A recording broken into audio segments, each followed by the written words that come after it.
श्री राधे राधे। भक्तों, 4 जो आश्रम होते हैं उसमें से संन्यास आश्रम की बहुत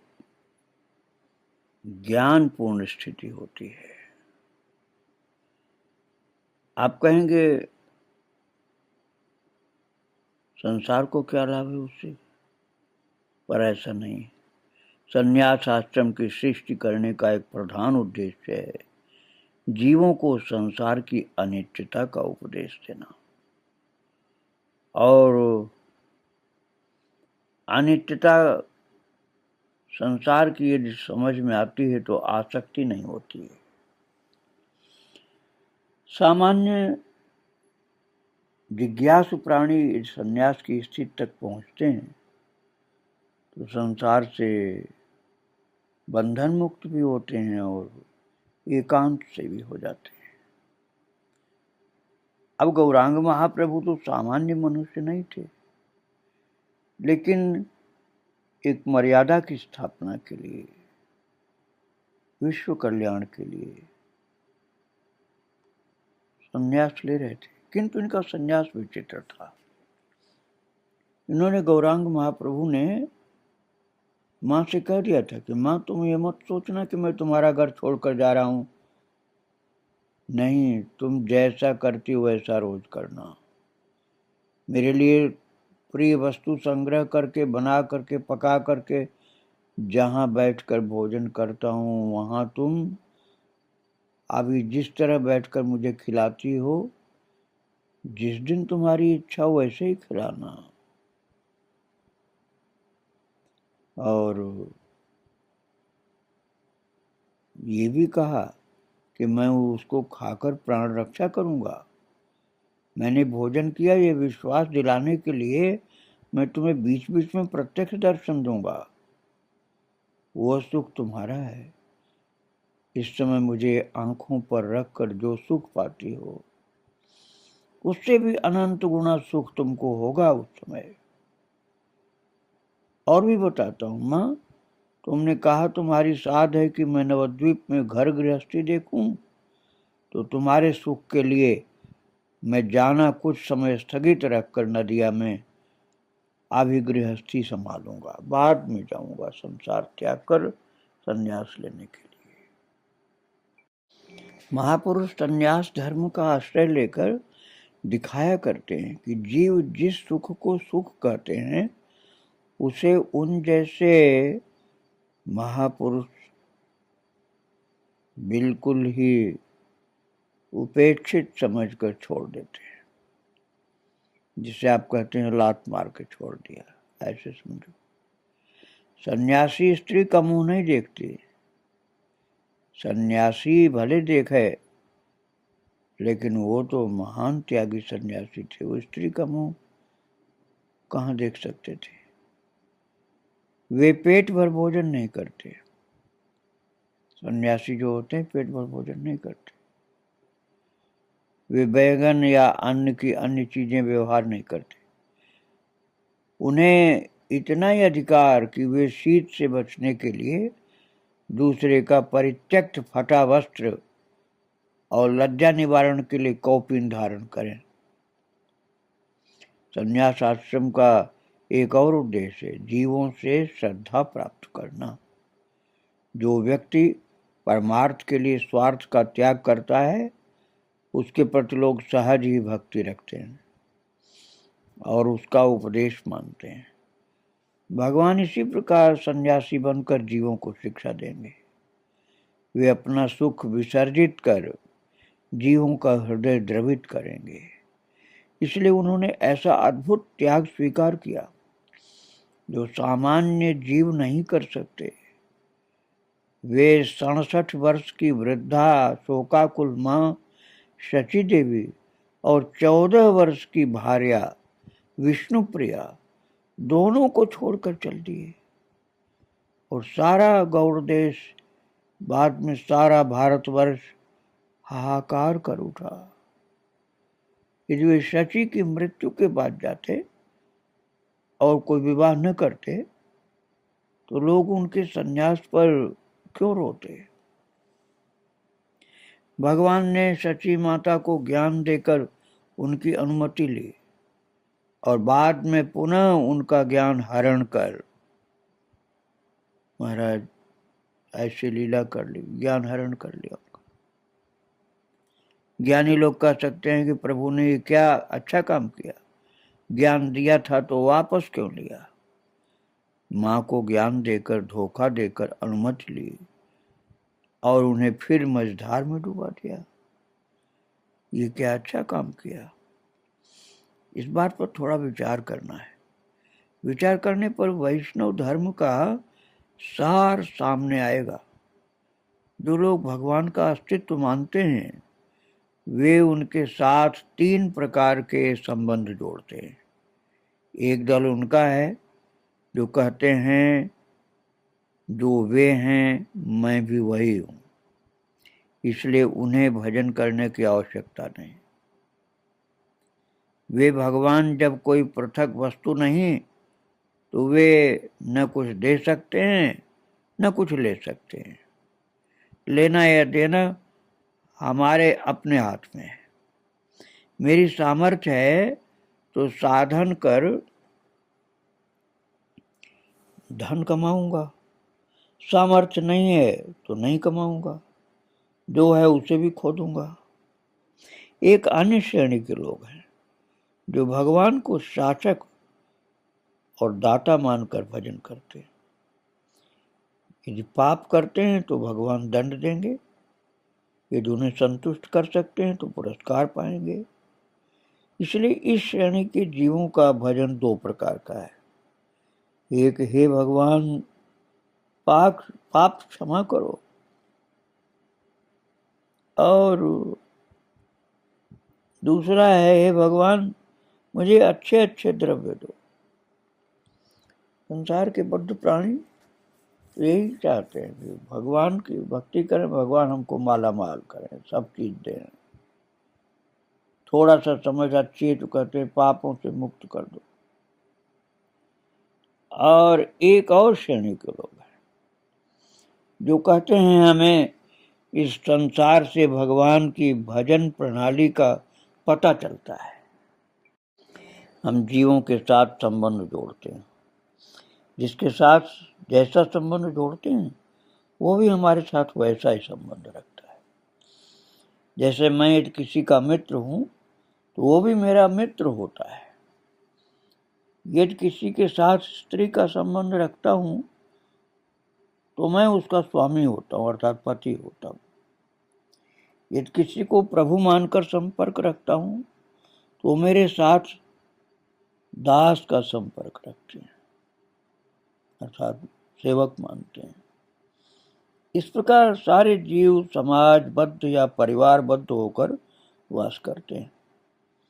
इसी प्रकार तुम भगवान के साथ जैसा संबंध जोड़ोगे वो भी तुम्हारे साथ वैसा ही संबंध रखेंगे। तुम उन्हें सखा मानकर भजन करोगे तो वे तुमसे बंधु की तरह व्यवहार करेंगे। तुम उन्हें पुत्र मानकर भजोगे तो वे तुम्हें पिता मान करके तुम्हारे साथ व्यवहार करेंगे। इस प्रकार भगवान के साथ 4 संबंध स्थापित किए जाते हैं: दास्य, सख्य, वात्सल्य और मधुर।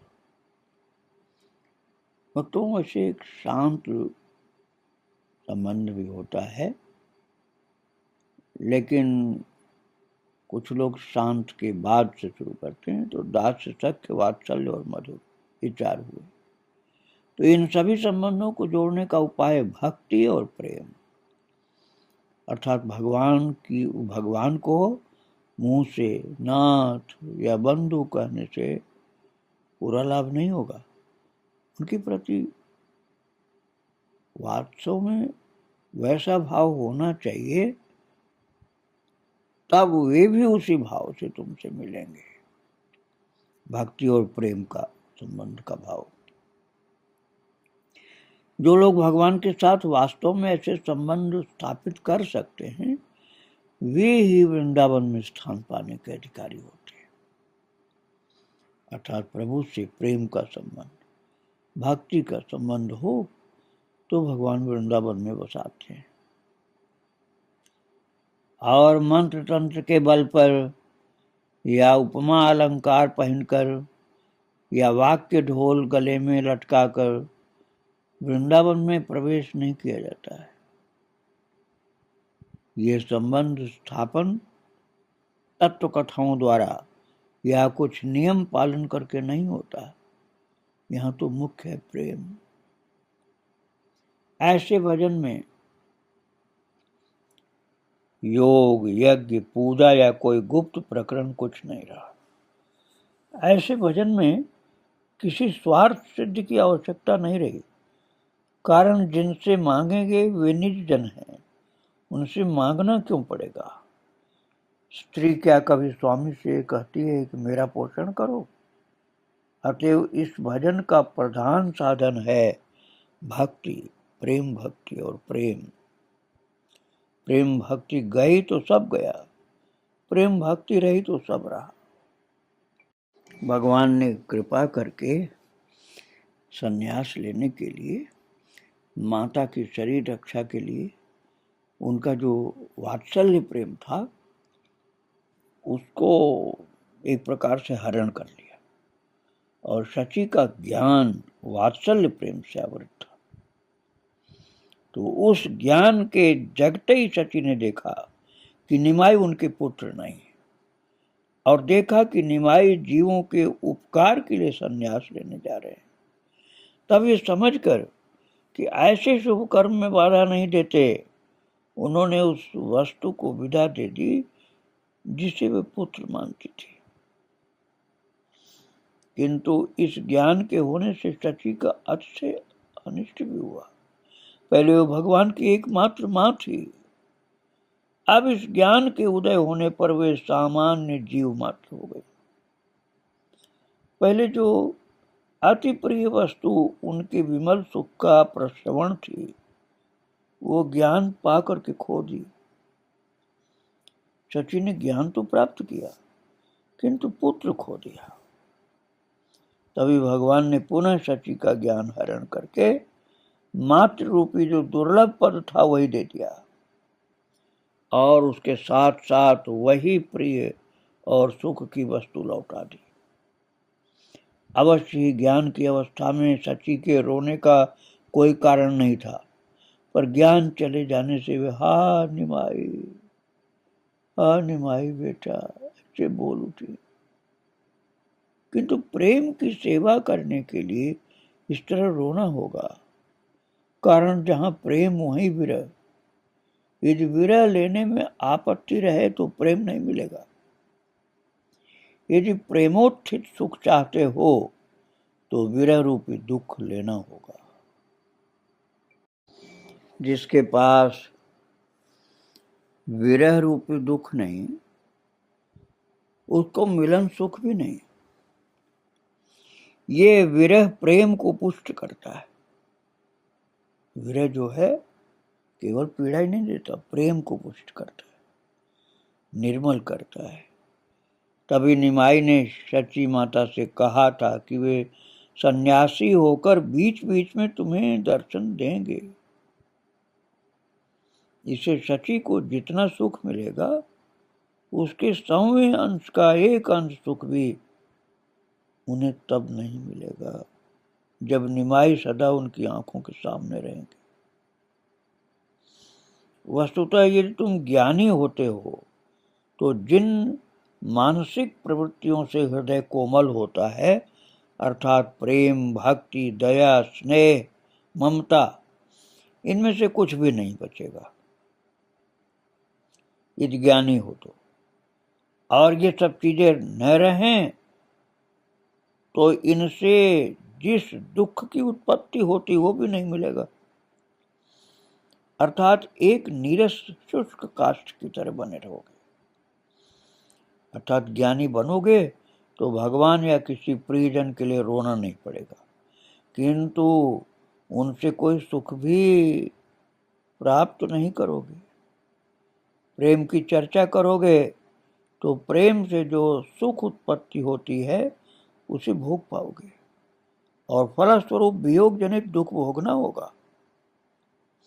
यही कारण था कि भगवान ने शची पर करुणा कर उनके सुख में वृद्धि करने के लिए यह कहकर कि वे उनके पुत्र रहेंगे, उनका ज्ञान हर लिया और हा निमाई कह करके रोने का भाग्य उनको प्रदान कर दिया। निमाई ने मां को समझा बुझाकर उनसे अनुमति तो ले ली, पर वास्तव में शची मर्माहत होकर, बाह्य ज्ञान प्राय खोकर अभ्यासवश संसार के कार्य करने लगी।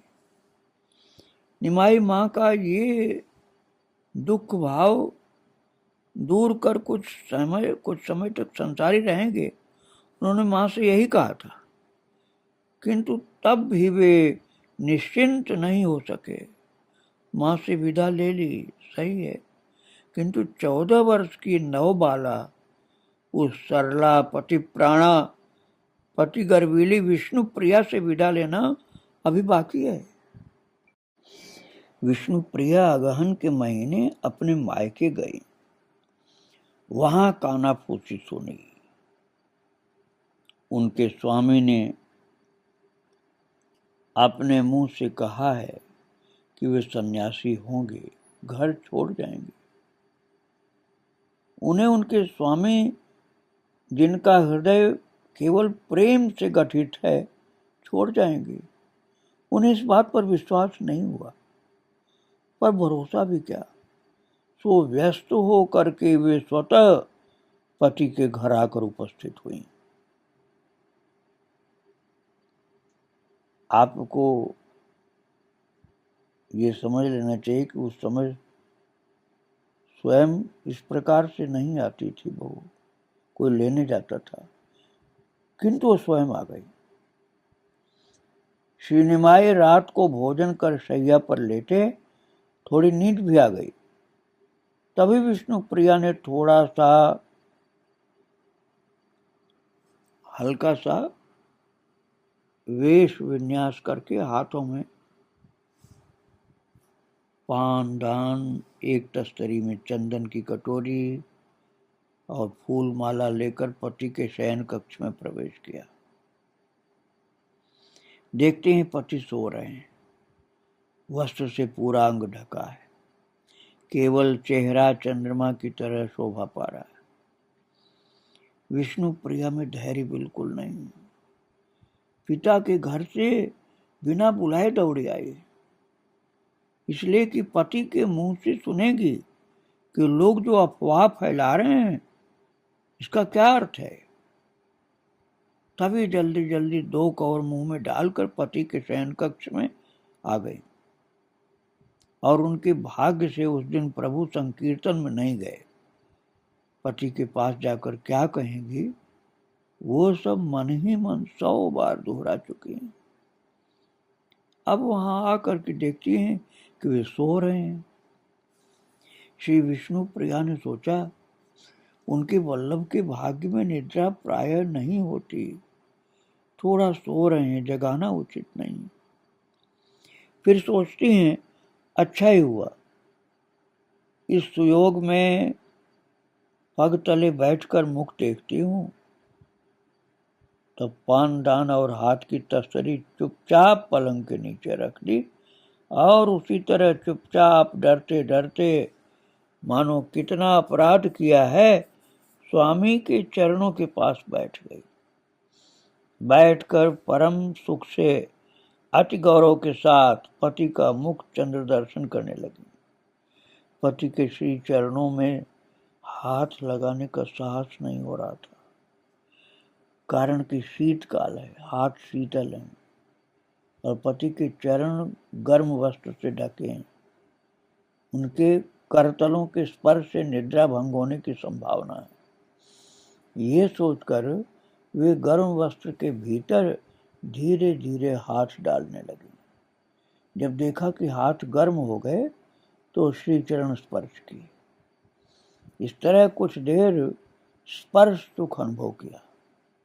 थोड़ी देर बाद जैसे चोर एकदम निशब्द और धीरे धीरे चीजों को स्थान भ्रष्ट करते हैं, वैसे ही श्रीमती पति के चरणों को उठाने लगी।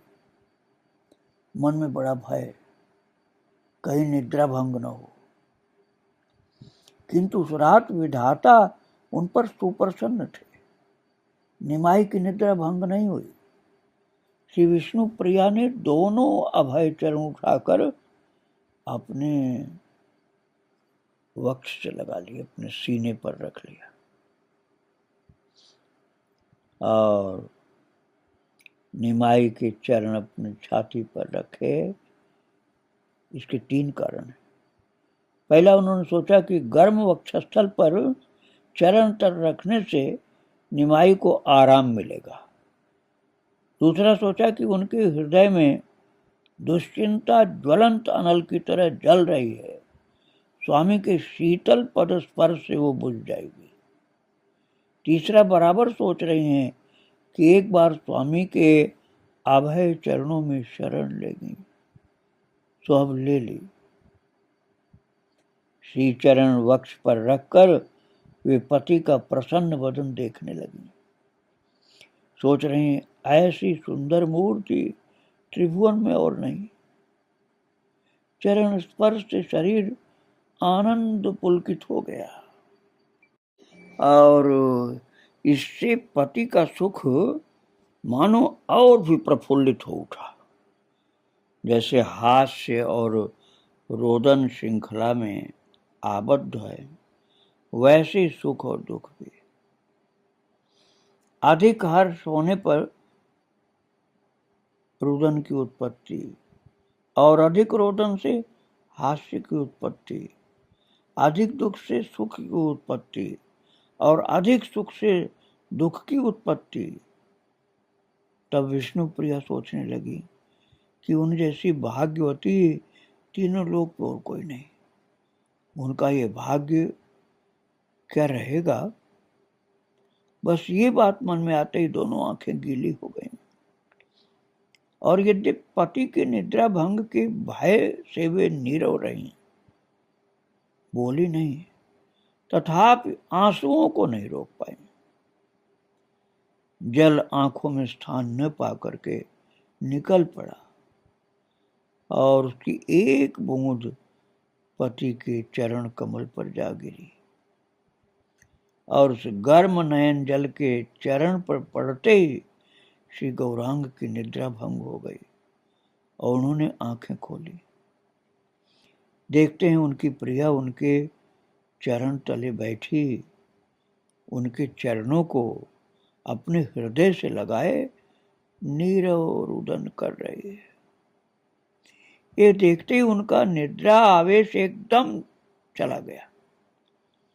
वे बड़े दुखी होकर झटपट उठ बैठे और प्रिया को जंघे पर बिठा करके दाएं हाथ से उनकी ठुड्डी पकड़कर बोले, तुम मेरी प्राण प्रिया हो, तुम रोती क्यों हो।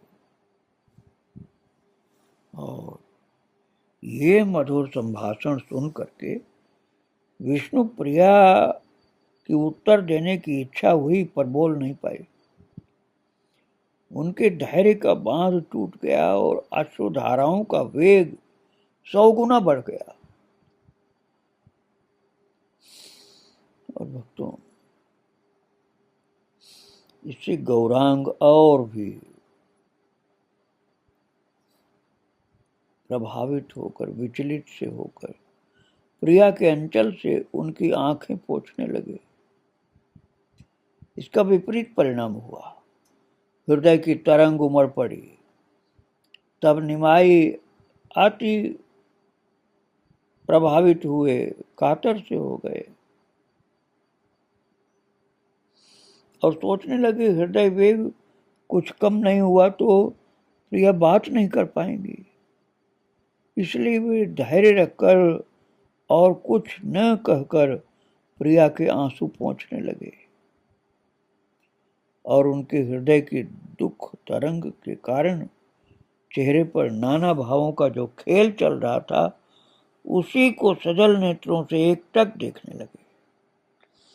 थोड़ी देर बाद फिर बोले, प्रिय, मुझे दुख क्यों दे रही हो। मुझ पर कृपा कर अपनी बात कहो, मेरी तो गोद में हो, और मेरी गोद में हो तो बैठी हो, प्यार से बैठी रहो। और तुम पति प्राण हो, तुम्हें क्या दुख हो सकता है? निमाई ने देखा विष्णु प्रिया बोलने की चेष्टा कर रही, किंतु बोल नहीं पा रही। स्वामी की गोद में थोड़ी थोड़ी कांप रही है, केवल स्थान के गुण से मूर्छित नहीं हो रही। निमाई द्वारा नाना प्रकार से आश्वासित और सेवित होकर अंत में पति की मुंह की ओर देखा। निमाई ने देखा उनकी दृष्टि क्षोभ से भरी। विष्णु प्रिया धीरे धीरे बोली, तुम क्या मां को मझधार में डुबा कर जाओगे?